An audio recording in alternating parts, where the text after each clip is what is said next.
Hello, and welcome to the Daring to Succeed podcast. I'm your host, Julianna Jorgen, and today I'm joined by Hanna Bauer, the founder and CEO of Heartnomics Enterprises, where she helps leaders align people, purpose, and performance through love and excellence. A former CEO, board chair, and executive director, she's guided organizations through disruption and global expansion. Hanna is also the author of Hustle with Heart, 52 Mini Shifts to Maximize Your Impact, a guide to achieving excellence without burnout. Welcome to the podcast, Hanna. Hi, Julianna. Well, thank you so much for having me. It's truly a pleasure to be here. Excited to have this fun conversation and insightful. So I'll look forward to serving it for this next time. Excited to get started too. So why don't we dive right in? I wanted to kind of set the tone with one of the quotes from your book that I just absolutely adore, and that's accountability is the currency of leadership. Oh, yes. Tell us why that is so profound, even though it seems so simple when you just kind of hear it. It's so few words, but it's so powerful. But I appreciate that, and thanks for bringing that up because I think that also speaks to you, the type of leader that you are. Because I think a lot of times it's like what really resonates, really explains like, hey, this is my focus in that part. So I appreciate that it resonates with you because the accountability sometimes is giving a bad rap. I mean, usually people say, well, we're going to hold them accountable. We're going to hold those steps. So people actually run away from accountability in a sense, kind of like whenever we talk about accountability is because we're going to bring some correction to that. When in reality, accountability has got to be 100% of everything that we do. And it's starting with accountability. It's talking about integrity. It's talking about the trust, the currency. Being a leader, you are casting vision. You are leading people to create change. You're bringing alignment. You are taking people perhaps to where they never have been or beyond even. You're challenging them. You're growing together in leadership. All of these are, in a sense, very complex, nebulous concepts. You don't know where you're going. The one way that you're going to get there, this is where the trust currency comes in. And you won't have that trust currency, won't have value. I mean, we see that with currencies. Accountability is the value that supports that trust. So if you think about even just if you economic terms, and that's why I call heartnomics, because it's the economy of the heart. It's an economic system. There is an economy to trust, to accountability, to integrity. There is we can say trust me, but if I don't have a support, like even in the bank, right? We have insurance things. We have in the US we have the FDIC that's it guarantees a certain amount of deposit. So there's a guarantee to the trust. I want you to trust me, and you can trust me because I also have all these guarantees. Well, accountability is that guarantee. Accountability backs up that trust.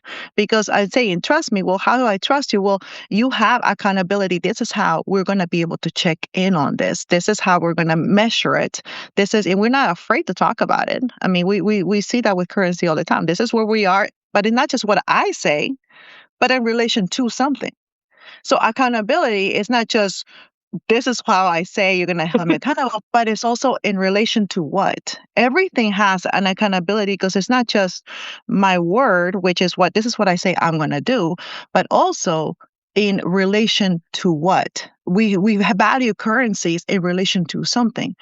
Some of them value them in relation to gold. Some of them value them in relation to their minerals. And some of them value them in relation to the hope that they have of what their economy is going to be later on, right? I mean, and we see that. So it's not just the trust, the accountability gives that trust. Also the ability to be able to measure what the value is to something. So then I know that I'm able to exchange that currency with you because of the accountability systems that we have in place to do so. Oh my gosh. I love that so much because as you were speaking, I suddenly had like a light bulb moment of why when people tell me, they're like, just trust me. I'm like, but based on what? I've just met you or I know of you sort of reputationally, but you obviously sense that I don't yet trust you because you feel you need to tell me that.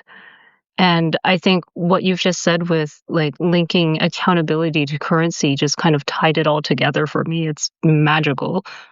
Yeah, no, I appreciate that because I mean, you see, and you see the different economies, right? I mean, you see that according to how they value their currency, also there's a culture that supports that.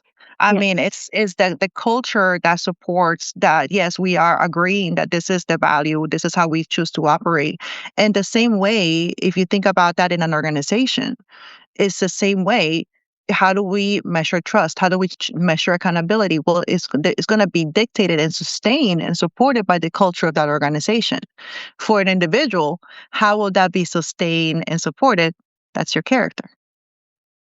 Your character is the one that's going to uphold that. So you see, we have it at both the micro and the macro. Again, the economy. There is an economy to the heart, to what the things that we do, which are very necessary. And yes, they are simple.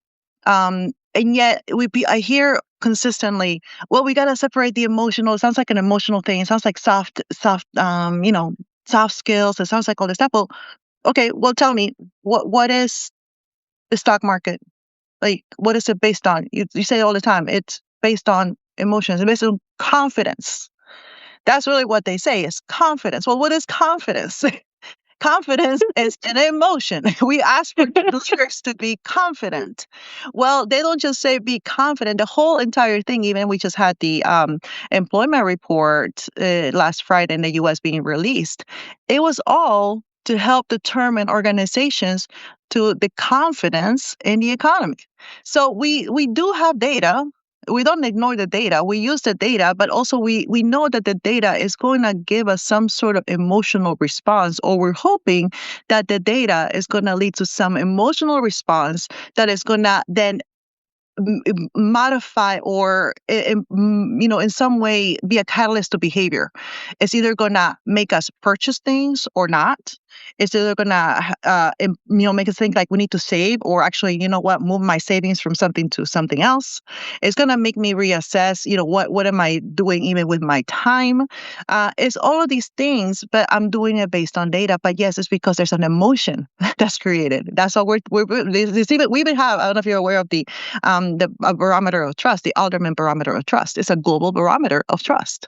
That's all it's measuring. It's like, how trustworthy are you as an organization? And guess what it's saying right now? We're in a deficit. We're in a trust crisis. And that's also because the accountability systems that we have in place, I believe, they're used for being punitive, but they're not used for alignment. We need accountability systems as leaders so we can align. It's the same way when you're looking at your profit and loss statement in your organization. You're looking like, okay, I did really what I expected here, really bad or really good. It's you're doing that so you can align. Do I need to reduce my expenses? Do I need to maybe increase my expenses in marketing? Do I need to move the way that I'm spending? Do I got more than I expected? So the accountability is the same thing. Accounting, hello, accounting things, accountability. You're doing the same thing. You need to have accountability systems so that you can align to them. And that's going to develop that trust. That's going to develop that currency because it says, when things are not going the way that we thought, we have a way to catch it. We have a way to correct it. We have a stage to talk about it together. Yeah, and I actually want to bring us back to what you were saying earlier about how people are so quick to try and separate emotion out of all of this. Um, because I see it the same way, and a lot of the work I do um, kind of anchors to that same concept of those emotions that you have in response to the data is what drives your actions. Yes. But if I tie that back to what you're talking about in terms of accountability, of having like a trust deficit, I can't quite get to it. I'm sure you can help me get there, but there's just something there where it almost feels like because there's this weird global shift towards removing the emotion from everything, that the decisions aren't being made properly anymore, which is eroding trust. Because, like, when I see the engagement reports coming out and the global engagement surveys and things like that, what keeps coming up is that people don't feel that they're being treated as humans anymore. They're Right. just a number. Their bosses don't care about them. The company doesn't care about them. And there's this strange thing where it almost seems like we're trying to make better decisions by not engaging our emotions. And by doing so, we're making worse ones because the impact is people see that we are making decisions without heart. Yes, and I would call that dysfunction. Yes, I think many That's people something. would. Yeah, and we're trying to create dysfunctional leaders, and that's what we're having. I mean, Yeah. just it can be PC, it cannot be PC. Uh, sales. What's Yeah, sales? It's an exchange of emotion. That's all it right. is. You look at a billboard, it's selling you a feeling. It's telling you what it's going to feel like when you have the purse, when you have the coat, when you have the cologne. You don't even smell it. But the picture that's selling you, that is all an emotion because they want you to, again, motivate a behavior of buy this. If you buy it, you're going to feel like this. The entire sales, if we do business with whom we like, whom we know, who we like, and who we trust. Trust is an emotion. Trust is not a logical thing that happens there. So when you're talking about, hey, I want you to come into work, but leave all your emotions, your personal life, anything that has outside of what the data says, you're asking for me to be what? Bipolar? I mean, like two different personalities. We're asking people to disassociate themselves from the very being of what makes us human. I mean, we are, mind, body, and spirit. So what do we have? We have dysfunctional teams. We have dysfunctional leaders. We have leaders that can't communicate. We have leaders that do not feel confident in making decisions. We have decisions not being made because of what the experience that I know and the people that I know, but trying to make decision or actually, I'm not going to make a decision, which is a decision, and see what happens. Let's see how it goes. Right? And only time will tell.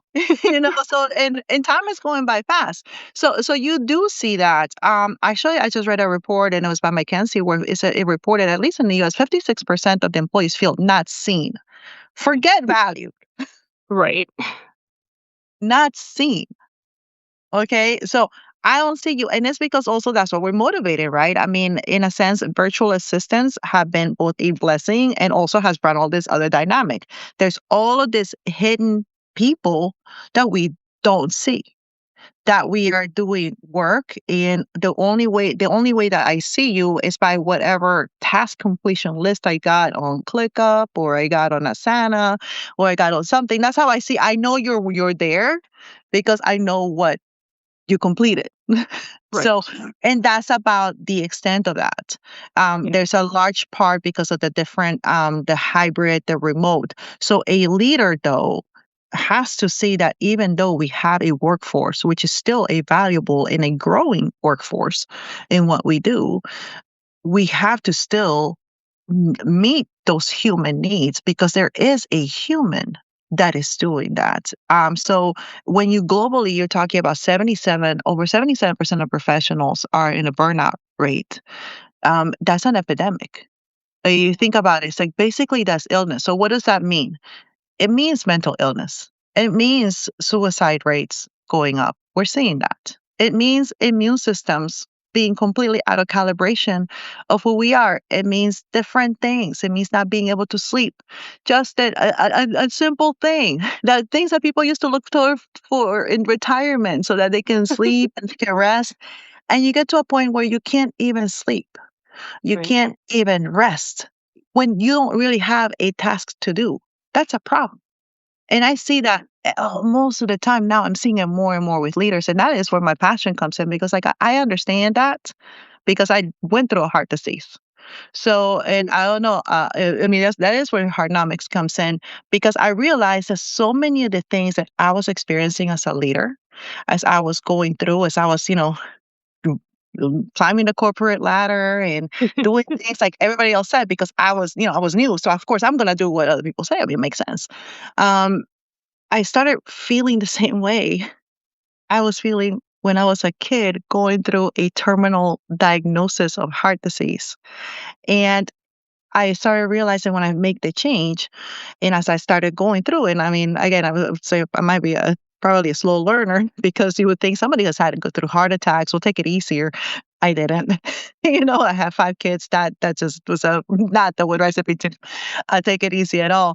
But I heard this more and more, the same symptoms from fellow leaders, great leaders that I know that their entire heart is to serve.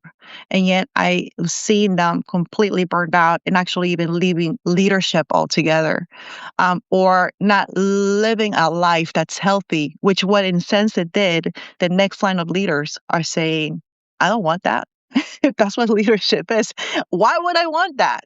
you know, I just want to live a peaceful life and, be valued. And at this point, just actually just get the things I need and that's it. Because it looks so scary that in order to be a leader, if I have to look like that and if I have to be like that and, you're amazing, you almost superhuman level, but I can't do that. So that's what I've been seeing too. And it's coming at a cost. At a cost, we're seeing cancer rates go way up. I mean, like again, a lot of those is nutrition. Not, I mean, so not only that, but nutrition's there. I know genetics is involved, but you're talking about rest. You're talking about stress. You're talking about hydration. I just keep putting good things. I mean, just some of the normal things, and that is really one of the parts of where I mean, I'm happy to hear more about the wellness and the work life balance, but it has to go beyond that, right? Because it's a systematic thing. And when we're talking here about accountability, and accountability is going to require systems. It's going to require processes. Not just accountable because, oh, just hold me accountable. What does that look like? Like what is that? And also, I'm putting it all on somebody else too. When I say that, well, y'all can hold me accountable. No, tell me how we're holding each other. I mean, like, we gotta work. That is gonna be a process. It's gonna be a system. It's gonna be times. That's gonna be a way that we both agree. We speak the same language. When I say better, for me, better means this. What does better mean to you? For you, better means something else. Okay, can we agree on what better is? Would this one thing be better? That's being accountable because that creates trust. So we're bringing something very complex into something that you and I can both come in and check on each other. That's an accountability. And you know what? It feels good. It feels good. I mean, that's why we initially like a lot of the resolutions and we start working out and things like that. When you're doing something towards something you want to go weigh yourself.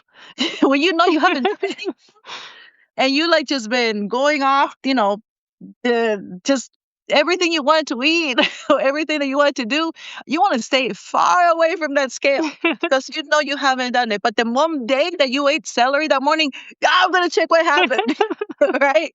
I mean, we do that, so we're not afraid of accountable systems. We're afraid when we don't do the work or we don't know what work needs to get done, so we can improve that accountability.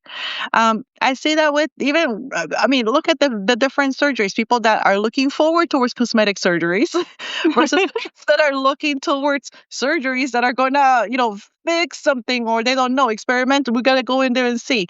It's a different outlook. It's a different. So we're not afraid of surgery. People put themselves through surgeries that they don't need, massive surgeries that they don't need, even less invasive surgeries and surgeries that can save your life. But they do that and they take the risk because of like, oh, this is what it's going to look like at the end. So we're not afraid of things, invasive things, of hard things. And, maybe that's like, okay, well, what are you talking about? I'm saying that sometimes we think accountability is something that's so scary and it's not. It's only scary if you don't know what it's going to look like at the end. What is this going to do for you? What is trust going to do? And trust, it is tied to wealth. Right? I mean, we see that trust is tied to wealth. Trust is tied to peace. When I can trust you, I'm at peace. I can rest. So it's tied to peace. When you are able to trust, you're able to expand because I know that's taken care of. So if I can look at accountability for also what it does for me, right? It's going to help me increase in wealth. Yay. It's going to help me rest more. Hello, sleep. And it's going to let me expand, multiply as a leader. That's like our amazing thing. As a leader, I can expand. Are you kidding me? Absolutely. What can one thing I do to raise trust just a tiny little bit. I don't need to raise it much, just today. What can I do to raise trust? And what accountability system can I put in place so I can do that? Yeah. And I agree with you. Sometimes that difficult thing isn't difficult because we're unwilling to do it. It's because we don't even know where to start, or we've tried so many things, and we had the piece of celery, we went on a scale and nothing changed, and that can be really disappointing. Yes. But I think you actually I want to bring it back because I think people might have missed it if they were too engaged with the flow of your thought.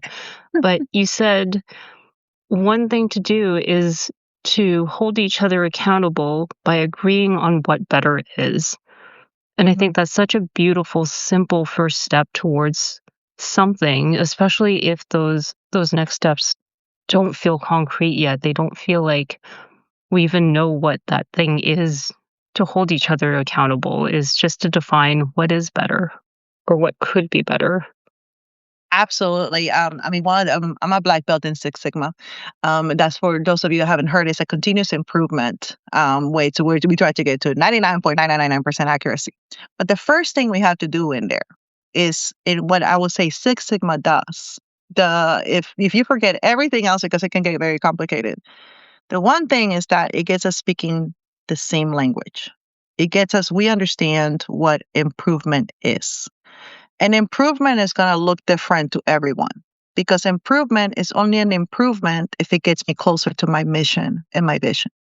And that's going to be very unique to every organization. For a person, how am I not going to know if I'm going to be better tomorrow?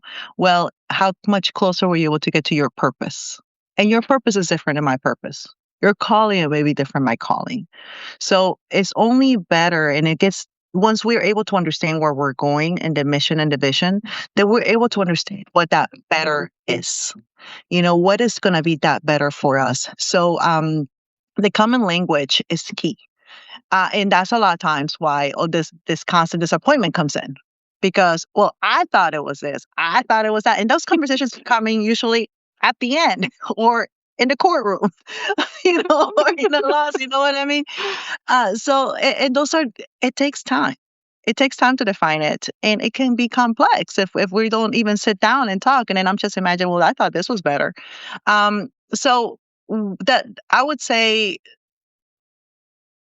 one of the key things here, because it can be easy to just in my mind think, okay, I'm gonna be better this year, or I'm gonna improve, even just generic things. There's gold that comes when we talk, you and I talk, when you're able to talk to other people. And I would say that's also the number one thing about accountability. You start with accountability to yourself and that, I'm going to do something and you're going to do it. But really accountability really happens. In effect, it only happens in community. So in my book, when I'm doing accountability, it really is all about community. You cannot grow and be accountable like, oh yeah, I'm doing 100% and all that. No, it's with somebody else. That means you're doing life with other people. That means you're serving other people. That means you're having relationships with other people.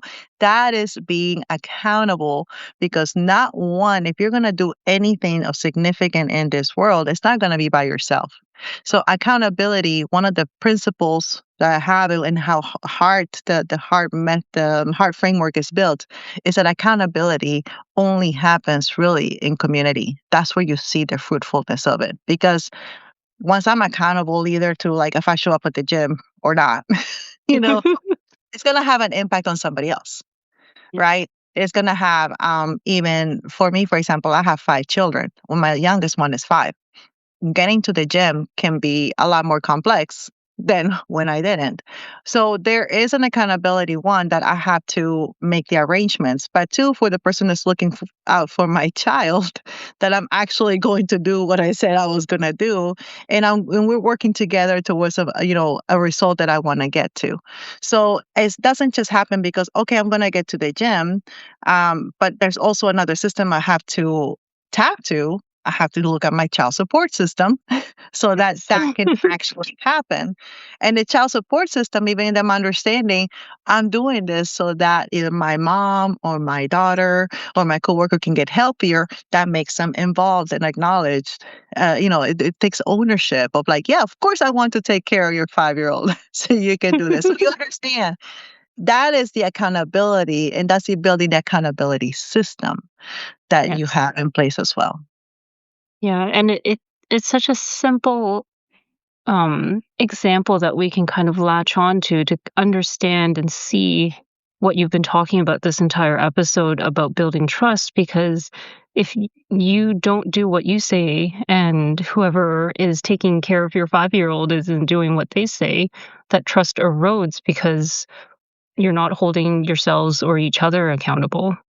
Right. And what happens to the person that can watch my 5-year-old doesn't show up one time? Okay, well, um, I may get discouraged or, oh, it's okay, just one time. But then it happens Yeah. 2 times or it's random. Like some days they do show up, some days they don't show up.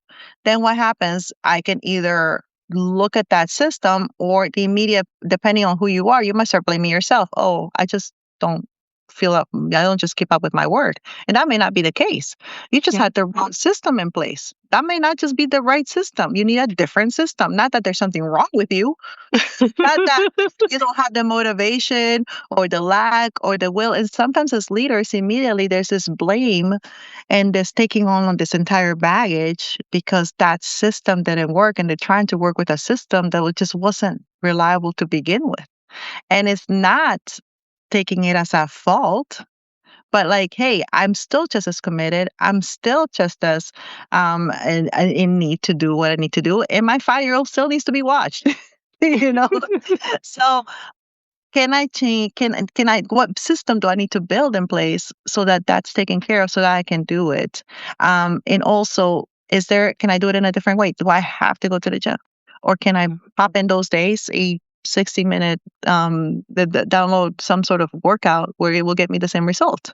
And that comes also the being accountable in the systems because when one system isn't working, can you tell when that system isn't working and accountability so you can adapt and either create another system or rely on a system? I mean, I have plenty of things I can stream. So I don't have to go and reinvent the wheel. I may not be able to do that, but I can still do what I need to do. I just may need to do it in a different way. And that also comes with accountability that comes with trust. Oh, it's so beautiful. And I'm just mindful that we're actually recording at the beginning of the year, but this episode won't be released into the world until the spring. So just kind of thinking ahead for people who are listening and maybe they started something at the beginning of the year, tried to kind of up level their leadership, and maybe got a little bit discouraged. If they're looking for a bit of a reboot, how can your book help with the 52 small shifts that you share with them? Well, thank you for that. Because actually, if I can go back into this, I think a lot of times I didn't look at solutions, and because I Okay, just kind of took on the weight of the world on myself. Because a lot of times of as leaders, course. is what we're told. I took the responsibility into guilt and blame, which is wrong. But because Yeah. that's what leaders do, right? I mean, leaders are responsible. So we overly responsible. You take over responsibility that you're not supposed to take to. So I would say that's one thing. Mm. As you're looking in the middle of the year, are you taking responsibility for things you weren't responsible for? Are you taking responsibility for outcomes that you're not really responsible for either? We can only take responsibility for the actions. So in my book, I actually have heart is for a values based framework. And I start with values because it's not only the what, it's the how. And that is hope, empowerment, accountability, results, and trust. But what I like about the 52 mini shifts, and again, it's just 52, it's not all of them. It's not like a fully lit list thing, but 52 is because it's once a week. I built it for leaders that are super busy, don't have time for anything. Some people that don't even like to read, it's okay. You don't like to read. It's just one sentence. You can just read one sentence. But realizing that sometimes when I don't look at something, and in this is because I've lost hope in that area. Because maybe I've tried a lot in the past in that, and I think it's time management. It's not time management. It's not a time management problem. It's a hope problem. So if you identify that this is a hope problem, I just honestly just lost hope in that I can even get this done. That's where the 52-minute shifts come in, because I have a method to grow in hope. The beat is believe, engage, act, and transform. So, like I mentioned to you with for example, with the working out, the immediate thought could come in like once I wasn't able to make it a couple of times, and now it's random.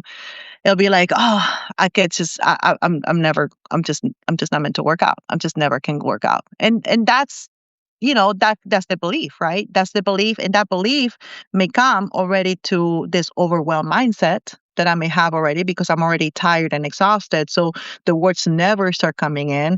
The words like, it's impossible, or I'm too tired, or nobody loves me, like nobody cares for me to take care of my kid, or nobody cares for my kid, which is even worse.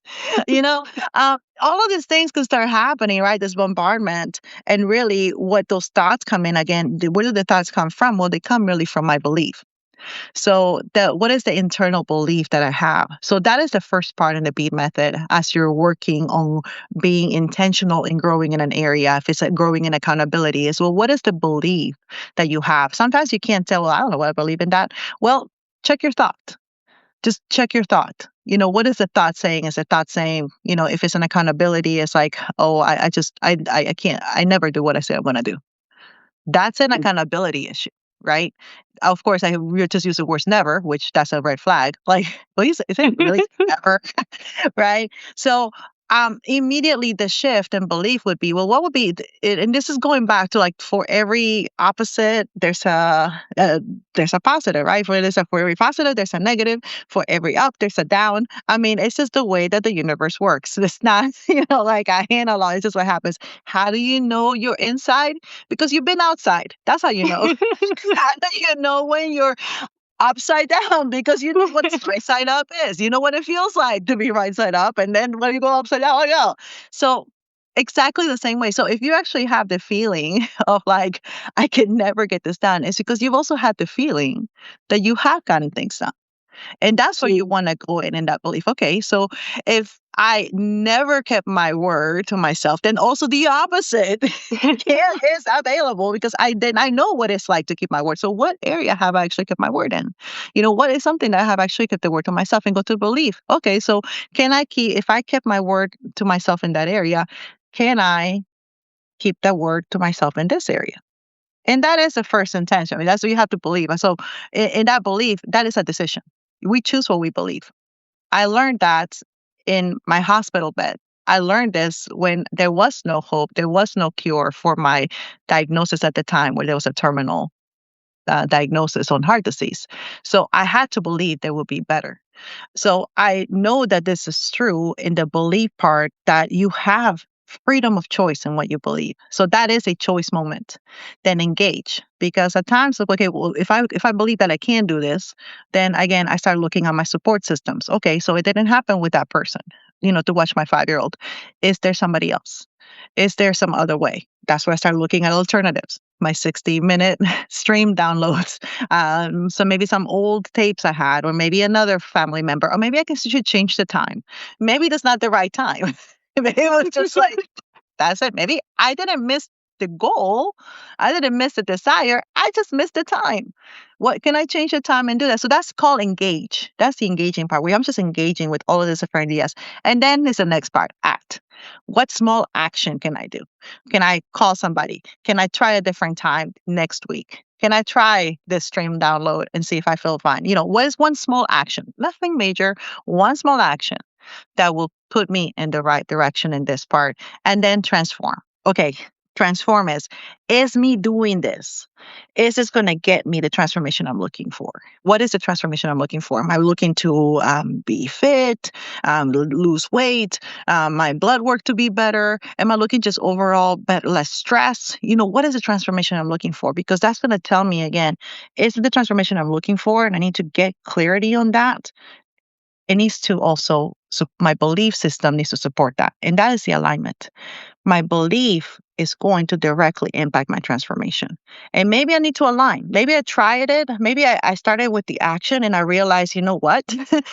Really, it's not that I needed to the lose weight. It's really I'm so fatigued because I'm so stressed from inflammation. So maybe my transformation really goes from the losing weight to like I just want to be happy. Like a transformation, like less stress in my life. And you start looking, so then the belief starts changing. Okay, well, what does the belief, does it align with my transform? And then that's where you start aligning. That's where you start tweaking. And that's where you get sharp. And that's what a shift looks like. That is what like a little shift. Again, every little part. And then you sharpen it. Iron sharpens iron. Of course, the more you can do it with somebody else, the better the feedback loop. But it is an internal feedback loop. Believe and engage are internal, right? It's what starts right here. It starts with like me looking at what I have that I can engage with in my environment. But act and transform are completely external, are outside. It's just like the heart. Like the heart takes in the blood, it cleans it out or pumps it out for the body to work. It's the same way. Believe, engage, it's internal, and act and transform is internal. Because when you start transforming, guess what? You're going to impact the world. Other people will be impacted. Like I said, one always impacts the other. So transformation, when you start doing that, you're also going to see, well, why do I need to be less stressful? You start realizing it's not just about you. It's because may you want to show up better at work or show up better as a mom, be the best version of you are as a mom or as a wife, or, as a spouse, as somebody who's just living, you may just in the transformation, you realize that it doesn't all just, it's not just about you. It starts with you, but it's really that impact because in realization, you start seeing that when I improve in this, it's going to let me do X better or be something, some better for somebody else or just the overall fulfillment. And that in itself is my contribution to making this world a better place. Oh, that's so beautiful. And thank you so much for sharing so much of your method with us. Oh, you're Um, welcome.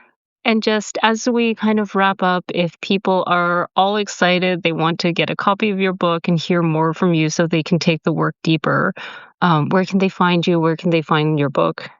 Well, you can go to Heartnomics. That is heart, the economy of the heart. So HEARTNOMICS.com.